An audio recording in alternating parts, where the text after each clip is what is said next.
Hello friends, आज हम लोग देखेंगे फोटोसिंथेसिस। फोटोसिंथेसिस जो है पौधों में न्यूट्रिशंस का एक मेथड होता है जिसमें हम बात करते हैं ग्रीन प्लांट्स जो रहते हैं सूर्य प्रकाश की उपस्थिति में क्लोरोफिल की सहायता से एटमॉस्फेरिक कार्बन डाइऑक्साइड और जल की सहायता से कार्बोहाइड्रेट का फॉर्मेशंस करते हैं।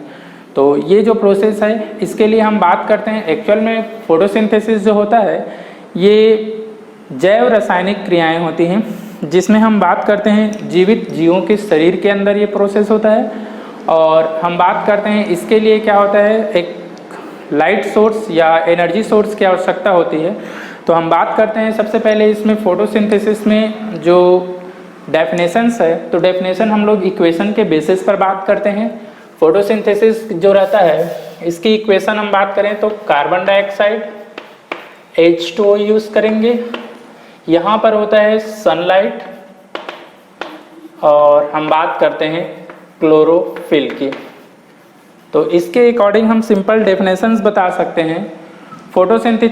फोटोसिंथेसिस वह एक क्रिया जिसमें सूर्य प्रकाश की उपस्थिति में हरे पौधे एटमॉस्फेरिक कार्बन डाइऑक्साइड और जड़ की सहायता से अवशोषित जल का उपयोग कार्बोहाइड्रेट या भोज्य पदार्थ के फॉर्मेशंस के लिए करते हैं। साथ ही साथ ऑक्सीजन गैस एटमॉस्फेयर में रिलीज करते हैं और कुछ वाटर मॉलिक्यूल्स जो रहते हैं ये क्या हो जाता है, यहाँ पर रिमेनिंग रह जाते हैं।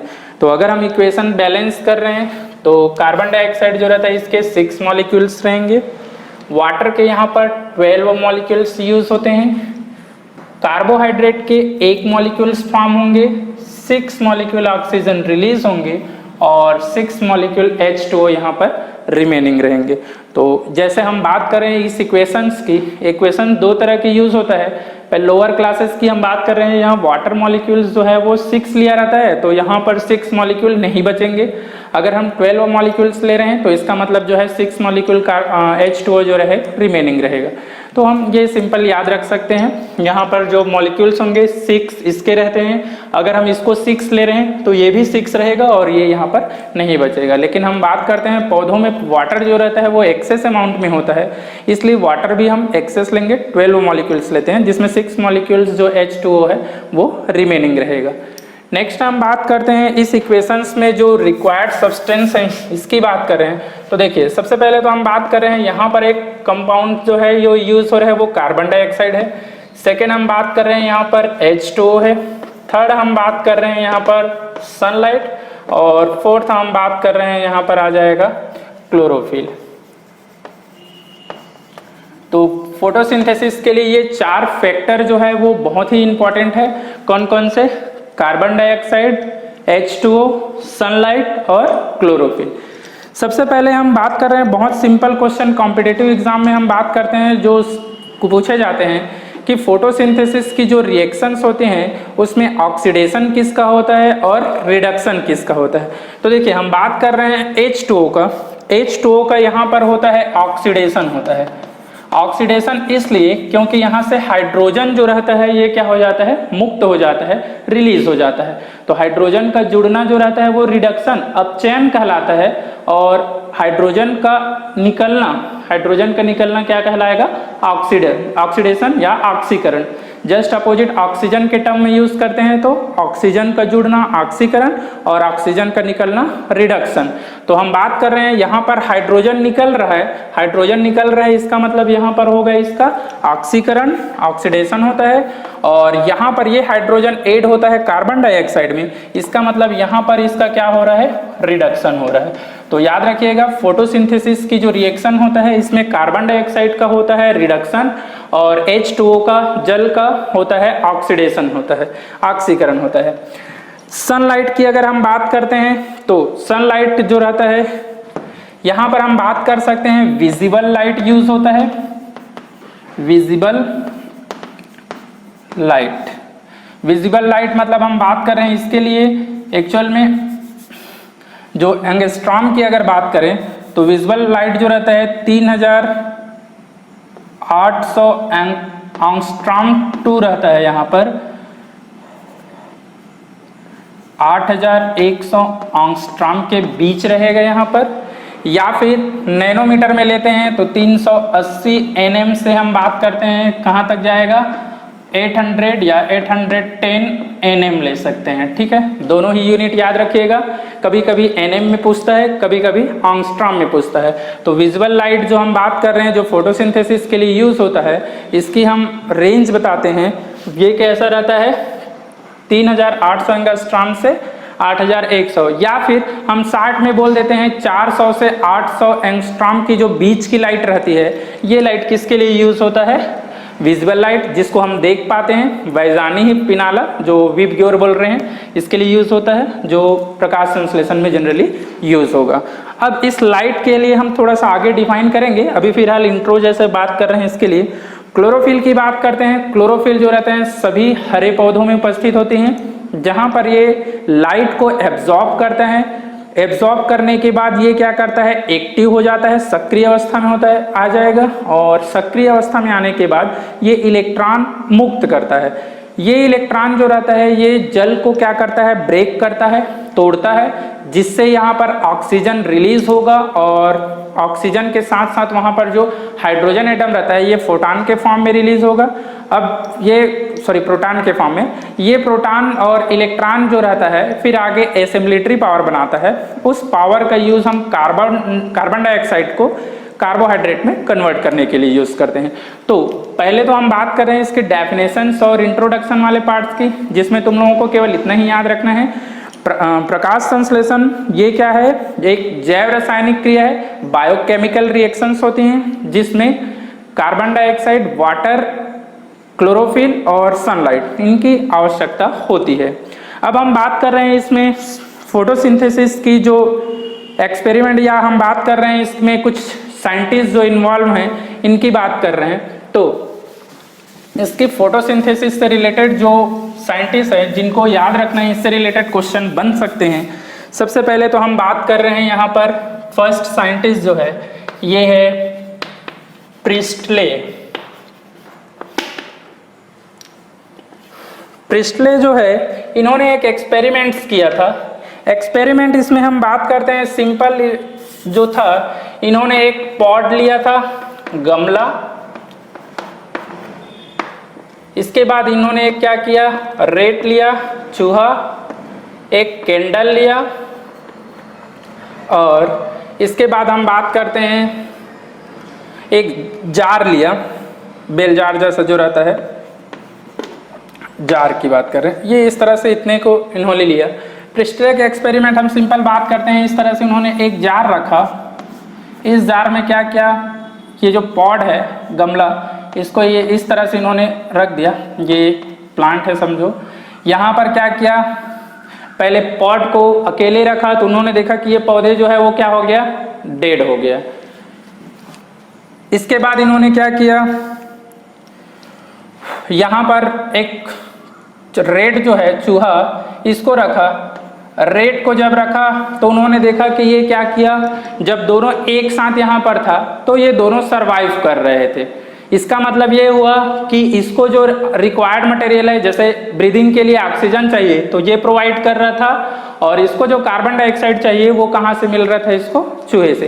तो इस तरह से उन्होंने बताया प्रिस्टले ने कि एक्चुअल में जो क्या है, इन्होंने कैंडल के लिए सिंपल वही जो ऑक्सीजन की उपस्थिति में जलता है या नहीं, इसको वेरीफाई करने के लिए कैंडल यूज किया था लास्ट स्टेप में। तो हम बात करते हैं प्रिस्टले का जो एक्चुअल में एक्सपेरिमेंट था।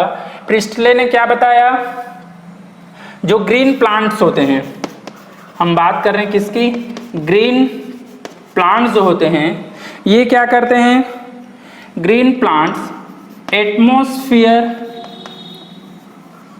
का प्यूरिफिकेशन करते हैं, मतलब शुद्धिकरण करते हैं। ठीक है, ये किसने बताया, प्रिस्टले ने। इसका सिंपल स्टेटमेंट ये है कि जो हरे पौधे रहते हैं ये क्या करते हैं, वायुमंडल का साफ सफाई करता है, शुद्धिकरण करता है। क्लियर है। प्रिस्टले के बाद हम बात करते हैं इंजन हाउस की। सेकंड साइंटिस्ट की हम बात कर रहे हैं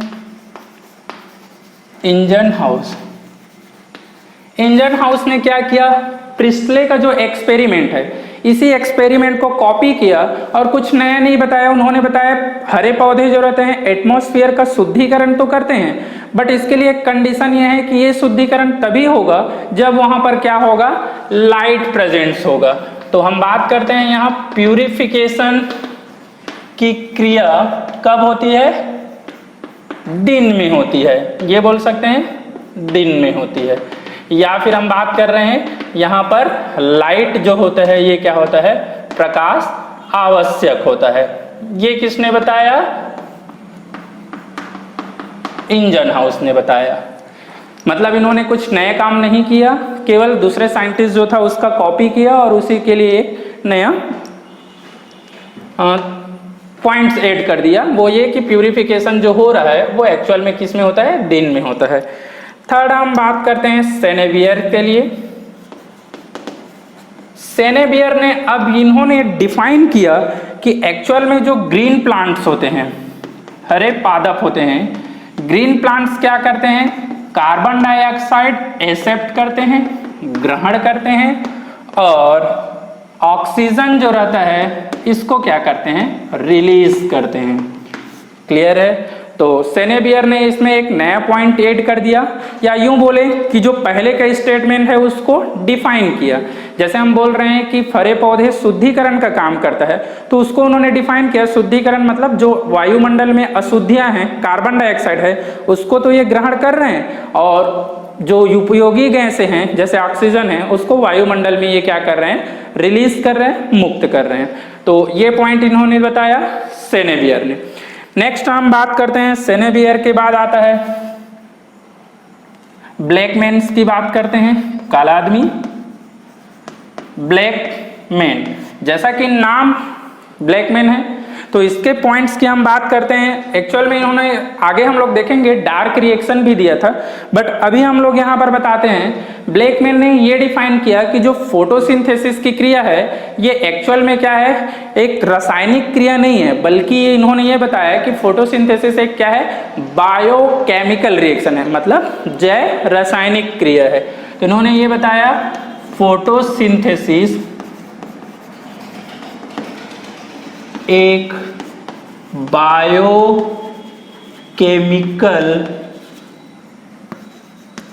रिएक्शन होता है। मतलब हम बात कर सकते हैं, इसमें बताते हैं क्या है, ये जैव रासायनिक अभिक्रिया है। ये किसने बताया, ब्लैकमैन ने बताया। इसके बाद हम बात करते हैं ब्लैकमैन के बाद नेक्स्ट साइंटिस्ट की।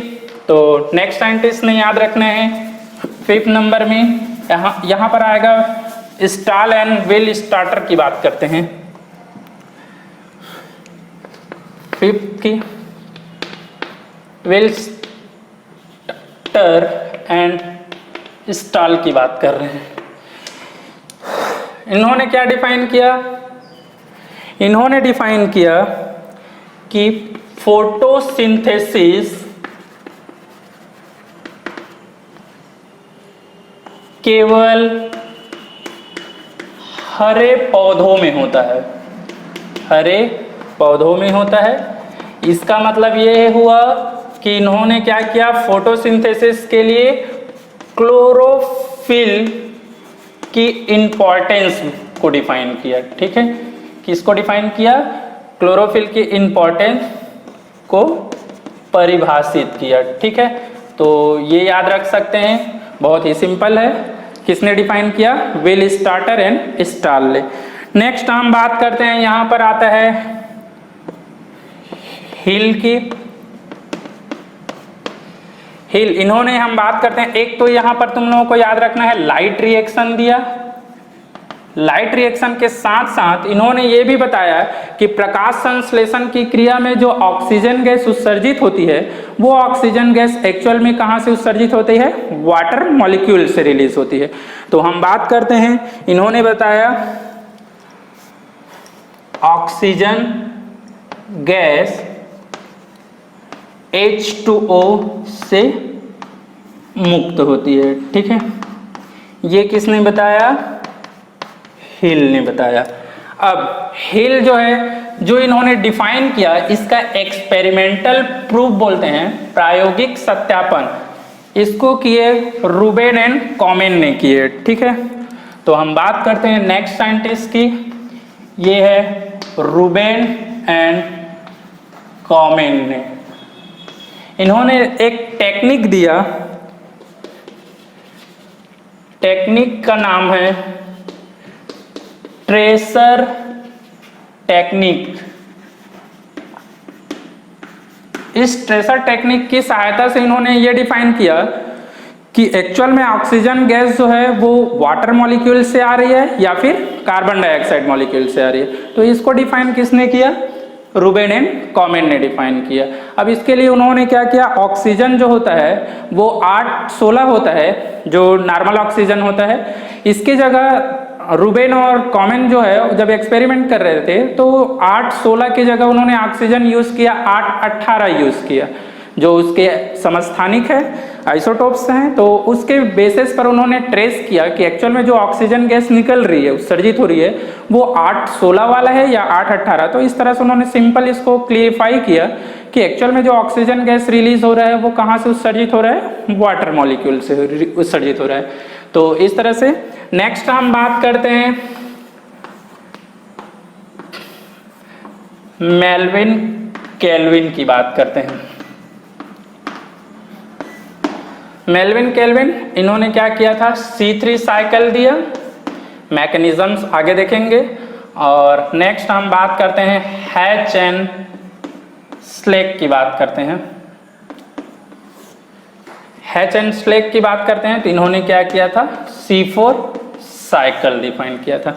तो इतने सारे चीज जो साइंटिस्ट इनके नाम याद रखना है। फिर से मैं एक बार रिवाइज कर रहा हूँ साइंटिस्ट के नाम। फर्स्ट तुम लोगों को देखना है प्रिस्टले का। प्रिस्टले ने केवल ये बताया कि जो हरे पौधे रहते हैं वायुमंडल का शुद्धिकरण करने का काम करते हैं। नेक्स्ट सेकंड साइंटिस्ट हम लोगों को बताना है इंजन हाउस। इंजन हाउस ने ये डिफाइन किया कि हरे पौधे जो है वायुमंडल का शुद्धिकरण दिन में करते हैं या यूं कहें कि सूर्य प्रकाश की उपस्थिति में करते हैं। नेक्स्ट थर्ड साइंटिस्ट आता है सेनेबियर। सेनेबियर ने इस पॉइंट को थोड़ा सा एक्सप्लेन किया कि एक्चुअल में जो हरे पौधे होते हैं, ये हरे पौधे क्या करते हैं, कार्बन डाइऑक्साइड को अवशोषित करते हैं और ऑक्सीजन को उत्सर्जित करते हैं। इस तरह से वो वायुमंडल का क्या करते हैं, शुद्धिकरण करते हैं। फोर्थ साइंटिस्ट हम बात करते हैं, यहाँ पर आता है विल स्टार्टर एंड स्टाल का। विल स्टार्टर एंड स्टाल ने फोटोसिंथेसिस में क्लोरोफिल की इंपॉर्टेंस को डिफाइन किया। इसके बाद हम बात करते हैं ब्लैकमैन का। ब्लैकमैन ने यह डिफाइन किया कि एक्चुअल में जो फोटोसिंथेसिस होता है वो केमिकल रिएक्शंस नहीं होते हैं, बल्कि ये बायोकेमिकल रिएक्शंस होते हैं। इसका मतलब जीवों के शरीर में होने वाली रासायनिक अभिक्रियाएं होती है।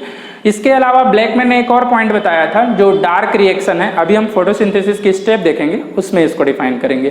तो ये उन्होंने बताया था ब्लैकमैन ने। नेक्स्ट हम बात करते हैं, ब्लैकमैन के बाद आता है हमारा जो हिल रिएक्शंस बोलते हैं या हिल का एक्सपेरिमेंट। तो हिल ने ये बताया कि जो ऑक्सीजन गैस उत्सर्जित होती है वो ऑक्सीजन गैस एक्चुअल में कहाँ से उत्सर्जित होती है, वाटर मॉलिक्यूल से उत्सर्जित होती है। और इसके साथ साथ हिल ने क्या किया था, जो प्रकाशीय अभिक्रिया होती है, लाइट रिएक्शंस बोलते हैं, ये इसको डिफाइन किया।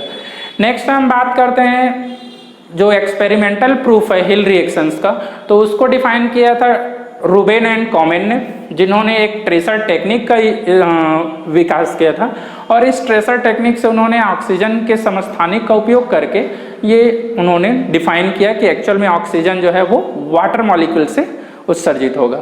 नेक्स्ट हम बात करते हैं मेल्विन केल्विन और हैच एंड स्लेक। ये इन्होंने C3 और C4 साइकिल जो होते हैं इसको डिफाइन किया, जो कि एक्चुअल में डार्क रिएक्शंस के मैकेनिज्म्स में आते हैं, जो कि अलग अलग प्लांट्स में होते हैं, जिसके बेसिस पर C3 प्लांट और C4 प्लांट बोलते हैं। ये जो C3 cycle and C4 cycle है, इसको हम एग्रीकल्चर वाला जो फर्स्ट टॉपिक देखेंगे वो उसमें देखेंगे। तो अभी हम बहुत ज़्यादा डीप नहीं ले जाएंगे, जो हमारा मेन टॉपिक है ACF के, इसके अकॉर्डिंग चलेंगे। चलिए, तो हमारा आगे का जो इसमें देखना है स्टेप ऑफ फोटोसिंथेसिस। ये तो हो गया इसका इंट्रोडक्शन पार्ट, जिसमें हमको डेफिनेशंस देखने थे। और इसके बाद हम बात कर रहे हैं इसमें थोड़ा बहुत हम चाहें तो लाइट को डिफाइन कर सकते हैं, जैसे कि लाइट और क्लोरोफिल, 2 पॉइंट जो है स्पेशल, थोड़ा सा इसको देखते हैं, बहुत ज़्यादा डीप हमको नहीं चलना है। तो हम बात कर रहे हैं इसमें सबसे पहले लाइट की। फर्स्ट पॉइंट हम बात कर रहे हैं लाइट। जैसे कि लाइट जो रहता है फोटोसिंथेसिस के लिए, जो लाइट होता है इसके लिए हम वर्ड यूज करते हैं पार्स। पार्स मतलब होता है फोटो एक्टिव रेडिएशंस बोलते हैं। क्या बोलते हैं? फोटो एक्टिव रेडिएशंस बोलते हैं। तो फोटो एक्टिव रेडिएशंस की बात कर रहे हैं, ये पार्स में हम बात करते हैं।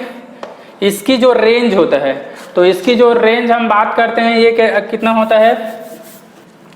अभी जैसे हम बात किए 3800 एंगस्ट्रॉम या 380 nm से हम बात करते हैं, कहां तक आता है ये? 800 nm तक आता है। ठीक है, तो ये याद रखिएगा। टोटल लाइट्स की अगर बात करते हैं तो टोटल लाइट्स में से केवल 1% लाइट जो होता है वो यूज होता है फोटोसिंथेसिस के लिए। ठीक है, तो 1% ऑफ टोटल रेडिएशंस, मतलब कुल प्रकाश जो है उसका केवल 1% पार्ट ही प्रकाश संश्लेषण के लिए क्या होता है? उपयोगी होता है। तो ये पॉइंट्स याद रखिएगा। बाकी हम इसमें लाइट्स में हम बात करते हैं तो 3 पॉइंट्स की, एक होता है रेड लाइट, एक होता है ब्लू लाइट, और नेक्स्ट हम बात करते हैं एक होगा ग्रीन लाइट। 3 लाइट के बारे में दिया जाता है। रेट ऑफ फोटोसिंथेसिस मतलब प्रकाश संश्लेषण की जो दर होगा, यहां पर क्या होता है? मैक्स होता है, मैक्सिमम होता है।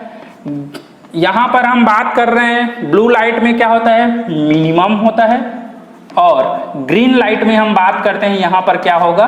0 होता है। मतलब जनरली हम बात कर रहे हैं फोटो से हरी प्रकाश जो होता है, प्रकाश संश्लेषण की क्रिया यहां पर नहीं होती है। तो ये पॉइंट्स याद रखिएगा। लाइट्स के बाद हम बात कर रहे हैं क्लोरोफिल की। क्लोरोफिल जो होता है एक्चुअल में ये क्या होता है? ग्रीन पिगमेंट होता है, जो जनरली लगभग हम बात करते हैं क्या होता है? सभी हरे पौधों में पाया जाता है। अगर हम टाइप्स की बात करते हैं तो टाइप्स में याद रखिएगा क्लोरोफिल एक्चुअल में होता है 8 टाइप्स के होते हैं। कौन कौन सा क्लोरोफिल? मैं शार्ट में लिख रहा हूं, याद रखिएगा। CHL मतलब हम किसकी बात कर रहे हैं? क्लोरोफिल की। तो chlorophyll A, chlorophyll B, chlorophyll C, chlorophyll D, chlorophyll E, ये हो गया। इसके बाद नेक्स्ट पॉइंट हम बात करते हैं बैक्टीरियोक्लोरोफिल A, बैक्टीरियोक्लोरोफिल आ जाएगा B, एंड लास्ट हम बात करते हैं बैक्टीरियोविरिडीन की। टोटल कितने टाइप्स के हो गए? 8 टाइप्स के। याद रहेगा chlorophyll A, chlorophyll B, chlorophyll C, chlorophyll D, chlorophyll E, 5 ये हो गया। बैक्टीरियोक्लोरोफिल A, बैक्टीरियोक्लोरोफिल B 2 हो गया, और इसके बाद फिर बैक्टीरियोविरिडीन, टोटल हो गए 8 हो गए। इसमें से केवल हम 2 की बात करते हैं। इसका एक फार्मूला होता है जो मॉलिक्यूलर फार्मूला बोलते हैं, ये है C55H72O5N4Mg। अब इसको याद इसलिए करना है क्योंकि ये सबसे पहला टाइप का है जो मोस्ट कॉमन टाइप का होता है, जिसके बेसिस में कभी कभी क्वेश्चन आ जाता है। और इससे एक फायदा और है, कभी कभी ये पूछ देता है क्लोरोफिल में कितने नाइट्रोजन होते हैं, कितने ऑक्सीजन होते हैं, कौन सा मेटल पाया जाता है। तो देखिए इसमें कौन सा मेटल में मैग्नीशियम आ जाएगा, कितने नाइट्रोजन पाए जाते हैं? तो 4 आ जाएगा।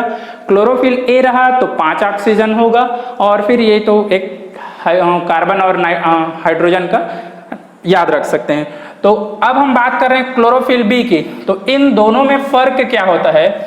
यहाँ पर एक स्ट्रक्चर जो 3rd पोजीशन होता है वहां पर यहाँ पाया जाता है CH3, और क्लोरोफिल B में उस CH3 को रिप्लेस करता है CHO रिप्लेस करता है। क्लियर है? तो इस तरह से CH3 की जगह क्या आएगा? CHO आएगा। तो जब CHO आएगा तो इसके लिए जो मॉलिक्यूलर फार्मूला होता है ये होगा C55H70O6N4Mg हो जाएगा। इसका मतलब जब क्लोरोफिल B होगा तो यहाँ पर क्या होता है? 1 ऑक्सीजन ज्यादा होगा, 2 हाइड्रोजन कम होगा, बाकी कोई चेंजेस नहीं होता है। क्लियर है? याद रहेगा। तो ये हम बात करते हैं क्लोरोफिल A और क्लोरोफिल B से रिलेटेड। बाकी ये जो है याद रखने की जरूरत नहीं है, बहुत ज़्यादा डिटेल हुआ, जैसे हम बात करते हैं डीप में पढ़ेंगे तब उसके लिए, अदरवाइज हम जो मेन चीज़ें ले रहे हैं वो इतना रहता है। नेक्स्ट हम बात कर रहे हैं क्लोरोफिल के बाद हम लोगों को जो देखना है स्टेप ऑफ फोटोसिंथेसिस की।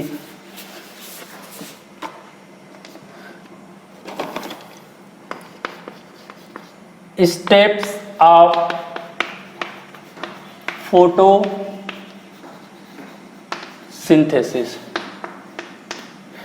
स्टेप ऑफ फोटोसिंथेसिस की बात कर रहे हैं तो इसमें फर्स्ट स्टेप तो आएगा, पहला स्टेप कौन सा आता है? फोटोसिंथेसिस की जो स्टेप होता है वो 3 स्टेप में कंप्लीट होता है। फर्स्ट स्टेप होता है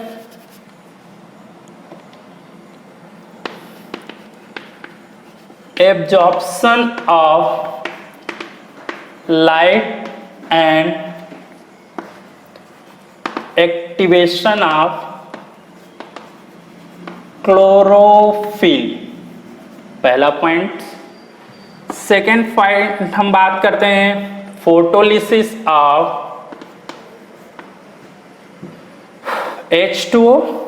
फोटोलिसिस के लिए हम वर्ड यूज करते हैं प्रकाशीय अपघटन। तो जल का प्रकाशीय अपघटन सेकेंड स्टेप हो गई इसका। एब्जॉर्प्शन ऑफ लाइट, इतना इंग्लिश तो चलेगा। जल सूर्य प्रकाश का अवशोषण या प्रकाश का अवशोषण तथा क्लोरोफिल का सक्रियण, एक्टिवेशन। नेक्स्ट हम बात कर रहे हैं थर्ड स्टेप, यहां पर आता है कार्बन डाइऑक्साइड का कार्बोहाइड्रेट में अपचयन। तो इस तरह से या फिर लिख सकते हैं reduction of CO2 into carbohydrate C6H12O6। ये इसका हो जाता है कौन सा? थर्ड स्टेप हो जाता है। क्लियर है? तो अगर हम बात करते हैं इसमें स्टेप की, तो फर्स्ट स्टेप की बात कर रहे हैं। जैसे हम इसी स्टेप के बेसिस पर बात करें तो फर्स्ट स्टेप इसमें दिख रहा है एब्जॉर्प्शन ऑफ लाइट। मतलब क्या होता है? क्लोरोफिल जो रहेगा, ये क्लोरोफिल क्या करता है? जैसे हम बात कर रहे हैं ग्रीन प्लांट में जो क्लोरोफिल है, ये क्लोरोफिल क्या करता है? जो इंसिडेंट रेडिएशंस है, सनलाइट है, इस सनलाइट को क्या करेगा? एब्जॉर्ब करता है और ये अपनी एक्टिव फेज में, ये क्या है अभी ग्राउंड स्टेट में है, ग्राउंड स्टेट मतलब नॉर्मल फॉर्म में, और ये अब किस में आ गया? एक्साइटेड फॉर्म में आ गया, मतलब सक्रिय अवस्था में ये कन्वर्ट हो गया। क्लियर है? तो ये हम बात करते हैं फर्स्ट स्टेप की, जिसमें क्या करता है? क्लोरोफिल सनलाइट या सूर्य की प्रकाश को अवशोषित करता है और सक्रिय अवस्था में कन्वर्ट हो जाएगा। अब जब ये क्लोरोफिल सक्रिय हो जाएगा, एक्टिव होगा, तो ये फिर से जब अपने ग्राउंड स्टेट या नॉर्मल कंडीशन में रिटर्न आएगा तो उस कंडीशन में ये कुछ इलेक्ट्रॉन को क्या करता है? उत्सर्जित करता है। तो ये इलेक्ट्रॉन जो रहता है अब ये किसके लिए यूज होगा? H2O मॉलिक्यूल्स के लिए, वाटर के लिए, जो उसको क्या करता है? ब्रेक करता है। तो हम बात करते हैं यहाँ पर, ये तो हो गया फर्स्ट स्टेप। सेकेंड स्टेप हम बात करते हैं जो क्लोरोफिल एक्टिव फॉर्म में रहता है, जब ये क्लोरोफिल के फॉर्म में कन्वर्ट होता है तो ये क्या करता है? इलेक्ट्रॉन इमिट करता है, उत्सर्जित करता है। ये जो इलेक्ट्रॉन रहता है अब ये रिएक्ट करता है किससे? H2O से, और इस H2O को क्या करता है? ब्रेक करके ये क्या करता है?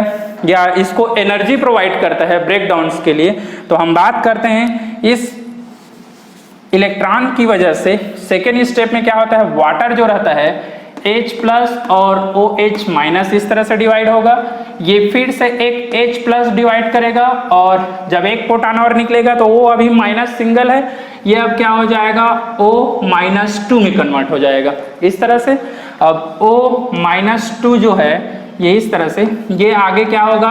हाफ O2 में कन्वर्ट हो जाएगा। एक ऑक्सीजन है और हाफ बोल रहे, हाफ इंटू 2 करेंगे, इसका मतलब ही एक ही आएगा। तो इस तरह से ये क्या करेगा? हाफ O2 में चेंज होगा और 2 इलेक्ट्रॉन ये क्या करता है? इस तरह से जो ग्रहण किया रहता है उसको फिर ये, या जो वाटर में उपस्थित रहता है उसको ये इस तरह से रिलीज कर देता है। अब यहाँ पर हम बात करते हैं इस प्रोसेस में जब इलेक्ट्रॉन निकल रहा है तो यहाँ पर जो H फॉर्म में है वो प्रोटॉन भी कितने निकल रहे हैं? 2 निकल रहे हैं। देखिए, तो हम इसका जो कंप्लीट इक्वेशन लिखते हैं H2O का, तो ये कंप्लीट इक्वेशन कैसे लिखते हैं? H2O जो रहेगा ये 2H प्लस 2E माइनस, और ये बनाता है क्या? Half O2। ये इसका कंप्लीट इक्वेशन हो जाएगा। क्लियर है? H2O से 2 प्रोटॉन निकल रहा है, 2 इलेक्ट्रॉन निकल रहा है और हाफ मॉलिक्यूल ऑक्सीजन निकल रहा है, ये इस तरह से। तो इस रिएक्शन को डिफाइन किया था किसने? हील ने। इसी के बेसिस पर हम बात करते हैं, ये जो रिएक्शन होता है उसको हील रिएक्शन। चूंकि अभी ये रिएक्शन जो है ये किस पे डिपेंड कर रहा है? इस प्रोसेस पर, जहां पर क्या हो रहा है? सनलाइट की रिक्वायर्ड हो रहा है, इसलिए ये फर्स्ट और सेकेंड इन दोनों प्रोसेस के लिए हम कॉमन रूप से वर्ड यूज करते हैं, कौन सा? Light reaction. जहां पर लाइट की क्या होती है? प्रत्यक्ष रूप से आवश्यकता होती है, उस स्टेप को हम बोलते हैं लाइट रिएक्शन। इसका मतलब फर्स्ट और सेकेंड रिएक्शन किस में आएगा? लाइट में। और नेक्स्ट स्टेप होगा, यहाँ पर अब हम बात करते हैं लाइट की रिक्वायर्ड नहीं होती है, आवश्यकता नहीं होती है, इसलिए जो नीचे का स्टेप है ये किस में आएगा? डार्क रिएक्शन में। क्लियर है? तो अब हम बात करते हैं, यहाँ पर इस तरह की प्रोसेस होती है, इसको हम और डिफाइन करते हैं। देखिए, जो प्रोटॉन रहता है, इस प्रोटॉन को ग्रहण करने के लिए हील जो है उन्होंने किस तरह से डिफाइन किया? तो हम बात करते हैं हील रिएक्शन की। हील रिएक्शन में हम बात कर रहे हैं H2O है, इसके साथ इन्होंने प्रोटॉन एक्सेप्टर A यूज किया, तो ये बनाता है AH प्लस हाफ O2। ये इस तरह से, ये 2 रहेगा, ये भी 2 रहेगा। क्लियर है? इलेक्ट्रॉन प्रोटॉन दोनों ये यूज कर लिया। तो ये हम बात कर रहे हैं हील रिएक्शन के लिए। ये AH A जो रहता है, इसके लिए हम बात करते हैं, ये क्या हो सकता है? NADP प्लस हो सकता है, जो क्या करता है? प्रोटॉन एक्सेप्टर की तरह काम करता है। मतलब इस रिएक्शन में एक्चुअल में क्या बनाता है? ये NADPH2 का फॉर्मेशन करता है। ये NADPH2 जो रहता है वो एनर्जी की तरह काम करेगा, ऊर्जा सोर्स की तरह, जो आगे डार्क रिएक्शन में क्या करता है? ऊर्जा सप्लाई करेगा, और उस ऊर्जा का उपयोग करके जो कार्बन डाइऑक्साइड है वो किस में कन्वर्ट हो जाएगा? कार्बोहाइड्रेट में। तो हम बात कर रहे हैं थर्ड स्टेप। थर्ड स्टेप जो है वो कौन सा है? CO2 का C6H12O6 में अपचयन, ये थर्ड स्टेप। तो यहाँ पर ये हो गया CO2। हम बात करते हैं NADPH2 की, इसका यूज करता है, और ये जो प्रोटॉन यहाँ जब ट्रांसफर होगा तो ये क्या बनाएगा? ये बनाता है C6H12O6 प्लस, फिर से जो NADPH2 रहता है वो किस में कन्वर्ट हो जाएगा? NADP प्लस में, जो आगे फिर से रिएक्शन को प्रोसीड करेगा। तो इस तरह से हम सिंपल बात करते हैं फोटोसिंथेसिस की स्टेप की। 3 स्टेप में होता है, absorption of light and activation of chlorophyll. Second step होता है photolysis of water, and third step होता है रिडक्शन ऑफ कार्बन डाइऑक्साइड, या कार्बन डाइऑक्साइड का कार्बोहाइड्रेट में अपचयन। 3 स्टेप बहुत ही सिंपल है, ये रहेगा। नेक्स्ट हम बात करते हैं यहाँ पर फैक्टर अफेक्टिंग की। बाकी जो मैकेनिज्म्स है C3, C4 प्लांट्स वगैरह है, ये हम एग्रीकल्चर वाले में देखेंगे। अभी हम सिलेबस के अकॉर्डिंग चल रहे हैं, तो बहुत ज़्यादा डिफाइन नहीं कर रहे हैं। नेक्स्ट हम बात कर रहे हैं यहाँ पर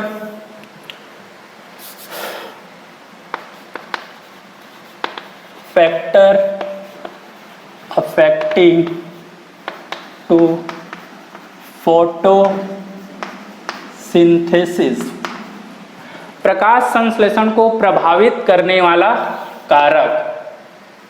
ठीक है, हम बात कर रहे हैं किसकी? प्रभावित करने वाला कारक की, फैक्टर की बात कर रहे हैं। तो देखिए, इसको हम 2 कैटेगरी में डिवाइड करते हैं। कौन कौन सा? एक तो होता है एक्सटर्नल फैक्टर और एक होता है इंटरनल फैक्टर। एक्सटर्नल फैक्टर में क्या क्या आएगा? देखिए, सबसे पहले हम बात कर रहे हैं एक्सटर्नल में आता है, ये आएगा लाइट आएगा, सनलाइट। सेकेंड हम बात कर रहे हैं टेम्परेचर। थर्ड हम बात करते हैं CO2, H2O, O2, एंड आता है इसमें कुछ केमिकल्स आएंगे। ये हो गया एक्सटर्नल फैक्टर में। इंटरनल में क्या आता है?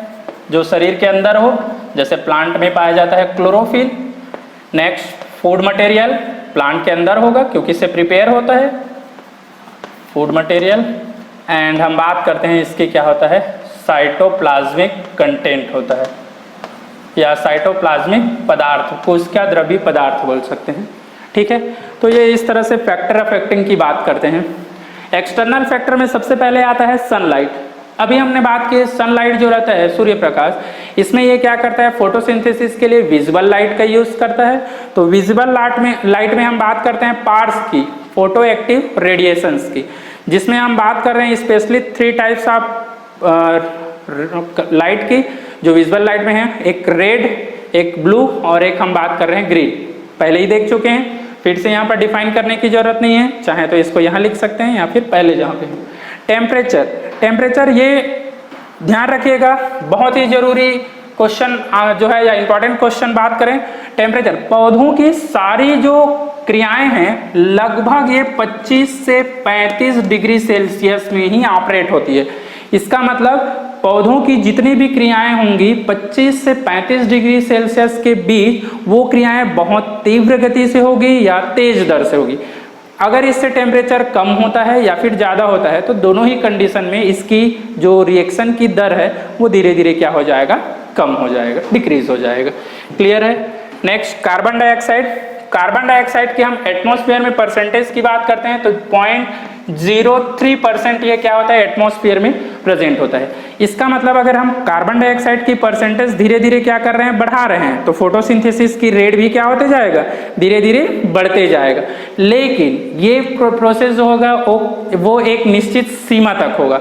मतलब जैसे धीरे धीरे बढ़ा रहे हैं तो एक कंडीशन आएगा, बढ़ेगा फोटोसिंथेसिस की दर, लेकिन इसके बाद हम कार्बन डाइऑक्साइड बढ़ाएंगे तो भी फोटोसिंथेसिस की रेट नहीं बढ़ेगा, बल्कि ये क्या हो जाएगा, कांस्टेंट हो जाएगा। इसके लिए हम एक लिमिटिंग थ्योरी पढ़ेंगे जिसको ब्लैकमैन ने दिया था, आगे पढ़ेंगे जस्ट थोड़ी देर बाद में। तो ये कार्बन डाइऑक्साइड याद रखिएगा, एक निश्चित सीमा तक बढ़ाने पर रेट बढ़ेगा, उसके बाद ये क्या हो जाएगा, नहीं बढ़ता है। नेक्स्ट H2O की बात कर रहे हैं। वाटर जो रहता है ये फोटोसिंथेसिस को डायरेक्ट अफेक्ट नहीं करता है, क्योंकि पौधों में हम बात करते हैं या लिमिटिंग फैक्टर की तरह काम नहीं करता है, क्योंकि पौधों में वाटर जो रहता है वो पर्याप्त मात्रा में पाया जाता है। अब इसकी मात्रा हम बोल रहे पर्याप्त मात्रा में है, इसका मतलब कम करें या ज़्यादा करें, कम करेंगे तो रेट कम हो जाएगा, लेकिन बढ़ाने पर इसकी रेट जो रहता है वो नहीं बढ़ती है। तो ये हम बात करते हैं ये कोई मेजर इफेक्टेड नहीं करता है, लेकिन अगर कम होगा तो रिएक्शन की जो रेट है वो कम हो जाएगा। ऑक्सीजन की बात करते हैं। ऑक्सीजन भी फोटोसिंथेसिस की जो दर है, क्रिया है, उसको प्रत्यक्ष रूप से डायरेक्ट इफेक्ट नहीं करता है। डायरेक्ट इफेक्ट क्यों नहीं करता है, जैसे हम बात कर रहे हैं ऑक्सीजन जो रहता है ये क्या होता है, पौधों में जो है उपस्थित नहीं होता है, या फिर हम बात करें उपस्थित रहेगा तो उसकी एक्टिविटी को जो रहता है वो बढ़ाने का काम करता है। दूसरी चीज़ हम बात करें, चूंकि ये फोटोसिंथेसिस में उत्सर्जित हो रहा है और उत्सर्जित होने के बाद एनिमल के थ्रू क्या हो रहा है, एब्जॉर्ब हो जा रहा है, यूज हो जा रहा है, इसलिए ये बहुत ज़्यादा इफेक्टेड नहीं करते हैं। ठीक है। नेक्स्ट हम बात करते हैं कुछ केमिकल्स की। जैसे केमिकल्स में याद रखिएगा, एक होता है हाइड्रोसाइनाइड्स, HCN बोल सकते हैं, या एक हम हाइड्रोक्सिल एमीन की बात करते हैं, और कुछ केमिकल्स और हैं जैसे हाइड्रोजन सल्फाइड बोलते हैं H2S। तो 3 स्पेशली हम बात करते हैं हाइड्रोसाइनाइड की। लास्ट में एक हम बात कर रहे हैं जो आता है वो है H2S की। ठीक है, तो ये रहेगा। नेक्स्ट हम बात कर रहे हैं इंटरनल की, क्लोरोफिल की। क्लोरोफिल की अगर हम बात करते हैं तो सामान्यतः जो क्लोरोफिल रहता है ये फोटोसिंथेसिस के लिए आवश्यक होती है, लेकिन अगर हम बात कर रहे हैं पौधों में क्लोरोफिल नहीं है तब की कंडीशन में फोटोसिंथेसिस की रेट कम हो जाएगा या बंद हो जाएगा। जैसे हम बात करते हैं जो पत्तियां पीली पड़ने लगती हैं, वहां पर क्लोरोफिल धीरे धीरे क्या होती है, डेड होकर जैंथोफिल में कन्वर्ट हो जाता है, तो वहां पर फोटोसिंथेसिस की रेट क्या हो जाएगा, कम हो जाएगा। एक ग्रीन प्लांट है तो उसमें क्लोरोफिल ज़्यादा होता है, येलो है तो उसमें जैंथोफिल ज़्यादा होता है, तो जैंथोफिल वाले में कम होगा। और अगर पत्तियाँ डेड हो जा रही है, सूख जा रही है, मतलब क्लोरोफिल टोटली एब्सेंट है, तो उस कंडीशन में फोटोसिंथेसिस नहीं होगा। नेक्स्ट हम बात करते हैं फूड मटेरियल की। अब अगर जैसे हम बात कर रहे हैं खुद के पर्पस में, अगर लें सपोज हमारे पास क्या है, भोज्य पदार्थ है, या हम बोले हमारे पेट में अभी भोजन रखा हुआ है, जस्ट हम लोग लिए हुए हैं, अभी डाइजेस्ट नहीं हुए, क्या हम सेकेंड टाइम फिर से फूड लेंगे? नहीं लेंगे। इसका मतलब ये हुआ कि फोटोसिंथेसिस के बाद जो बना हुआ भोजन है अगर वो पौधों में उपस्थित है तो फोटोसिंथेसिस की जो दर है वो क्या होगा? कम होगा। अगर उसको बढ़ाना है तो इसके लिए वो जो भोजन बना हुआ है उसको या तो डाइजेस्ट करें या वहां से हटाएं, तब फिर से भोजन बनेगा। या जैसे हम बात करते हैं घरों में, अगर भोजन नहीं रहता है या खत्म हो चुका रहता है तभी बनाते हैं, अगर पहले से रखा हुआ तो हम उसका यूज करते हैं। तो सेम हम यहाँ पर भी बता सकते हैं, फोटोसिंथेसिस तभी होगा जब फूड मटेरियल नहीं होगा। साइटोप्लाज्मिक कंटेंट की बात कर रहे हैं। इसके साइटोप्लाज्म में कभी कभी कुछ ऐसे केमिकल्स होते हैं जो क्या करते हैं, इसके रिएक्शन की रेट को प्रभावित करते हैं, या हम बोल सकते हैं उसकी वजह से इसके कंसंट्रेशन बढ़ जाते हैं, पीएच बढ़ जाता है, तो सारी प्रोसेस जो रहता है वो क्या होता है, एंजाइम्स के अगेंस्ट हो जाता है। और अगर एंजाइम वर्क नहीं करता है तो उस कंडीशन में रिएक्शन जो है वो नहीं हो पाता, या ये बोले कि जो प्रोसेस हो रहा है कन्वर्जन वो प्रॉपर नहीं हो पाता है। तो इस तरह से वो रेट को क्या कर देता है, रोकने का काम करते हैं। नेक्स्ट हम बात करते हैं एक, जैसे कि इसमें मैं बात कर रहा था लिमिटिंग थ्योरी की, लिमिटिंग थ्योरी। तो लिमिटिंग थ्योरी जो है ये किसने दिया था? ब्लैकमैन ने दिया था। ब्लैकमैन ने ये बताया कि कोई भी रिएक्शंस जो एक से अधिक फैक्टर पे डिपेंड करता है, कारक पे डिपेंड करता है, तो उस रिएक्शन की जो दर होगा, रेट होगा, उस फैक्टर पे डिपेंड करेगा जिसकी अमाउंट या मात्रा सबसे कम होती है। ठीक है, जैसे हम बात कर रहे हैं फोटोसिंथेसिस की, तो फोटोसिंथेसिस में 4 चीजें हमको रिक्वायर्ड होती हैं, कार्बन डाइऑक्साइड, H2O, क्लोरोफिल और सनलाइट। तो यहाँ पर हम सबसे कम मात्रा बात करते हैं कार्बन डाइऑक्साइड की, 0.03% जो एटमॉस्फेयर में है। तो इस रिएक्शन में जो लिमिटिंग फैक्टर का काम करता है वो कौन सा है? CO2। CO2 ये फर्स्ट लिमिटिंग की तरह काम करता है। सेकेंड हम बात करते हैं यहाँ पर आएगा लाइट, और थर्ड हम बात करते हैं यहाँ पर आता है क्लोरोफिल। याद रखिएगा यहाँ पर H2O ये क्या करता है? सीमाकारी पदार्थ की तरह कार्य नहीं करता,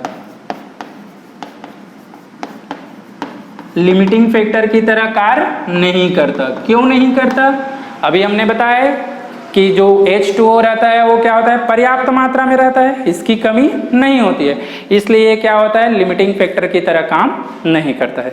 क्लियर है? तो इस तरह से हम बात कर रहे हैं फोटोसिंथेसिस में जो रिक्वायर्ड था या जो जरूरी टॉपिक था अभी फर्स्ट चैप्टर से रिलेटेड, जिसमें हम न्यूट्रिशंस के पैरेलल जो प्लांट्स में देख रहे थे। तो ये लगभग सिलेबस में इतना ही है। अब आगे हम लोग क्या करते हैं, जो फोटोसिंथेसिस अभी देखे हैं इससे, और जो डाइजेशंस वाला जो चैप्टर न्यूट्रिशंस का देखें, इन दोनों से रिलेटेड कुछ क्वेश्चन प्रैक्टिस करेंगे नेक्स्ट वीडियो में। क्लियर है? तो हम बात करते हैं, स्टूडेंट्स प्लीज़ वीडियो एक बार अच्छे से देख लीजिएगा, थोड़ा सा इसको रिवाइज कर लीजिएगा, ताकि जब हम क्वेश्चन प्रैक्टिस करें तो वो क्वेश्चन जो है प्रॉपर हो, या हम बात कर रहे हैं क्वेश्चन जो है प्रैक्टिस करने में तुम लोगों को भी मजा आए। अगर हम कुछ कंटेंट याद रखेंगे तब क्वेश्चन ज़्यादा अच्छे से सॉल्व कर पाएंगे। तो मैं यही बोलूँगा, अगर वीडियो देख रहे हैं या जैसे यूज़ कर रहे हैं तो पहले इन दोनों को अच्छे से, या जो भी अब तक की वीडियो है उसको अच्छे से पढ़ लीजिएगा, फिर हम नेक्स्ट वीडियो में इसका क्या करेंगे, क्वेश्चन प्रैक्टिस करेंगे। Thank you.